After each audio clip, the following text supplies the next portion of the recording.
Dhe në rastin e këqirës unë ftohem nga televizioni Besa në Prizren, me një historian nga Shqipëria, me zotri Olsi Jazegji, që ta diskutojmë çështjen e deklaratës skandaloze. Mirë po, te unë ka qenë problemi që intelektual katolik në Kosovë dhe forumet katolike të gjithë kanë qenë apologjet, dikush me heshtje, dikush me zëra, të mbrojtjes së deklaratës së këqira, sepse çdo herë kur kemi të bëjmë me momentet e këtilla, jo kanë qenë i keq kuptuar, jo kanë dalë jashtë kontekstit, jo më thash.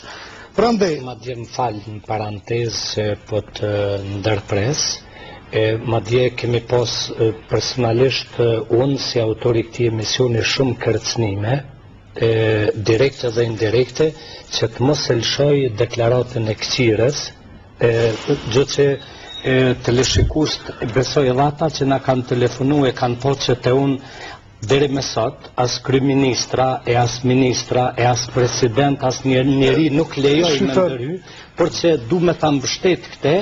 që reagimi për mu i disa miqve të mi, kundër kësaj deklarate, ka qenë në reagim shumë shokant. Unë kam pas ashtu kërcënime në internet se gjoja po përhapi dezinformata, sepse i nderuar i këqira nuk e ka thënë atë, po ka qenë montazh. Shife, si nga se unë e mbaj vetën kompetent në psikologji personale, dhe më thonë në ezoterizmin shpirtnor, në zhvillimin, rafinimin shpirtnor, edhe mu mjafton që ti vrej mimikat dhe mënyrën se si shprehet një mlef, unë e kuptoj me çfarë konotacioni ka thonë. Nëse zotri Këqira është i dhënu me shqiptar, po çka kanë faj muslimanët e Srebrenicës?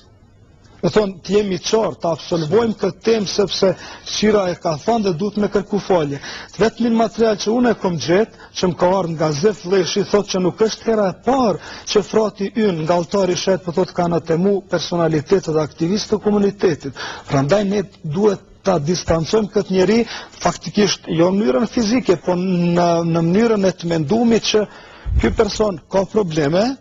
ky person duhet të ketë një trajtim të veçantë dhe popullata mos të mirët me deklarata këtilla. Fundja, ju që e bani këtë emision në RTK, ju keni obligim ndaj publiku, sepse publiku me shumicë muslimane e bën pagimin, para pagimin, prandaj ju keni obligim ligjor të informoni publikun. Normalisht, jo me vnu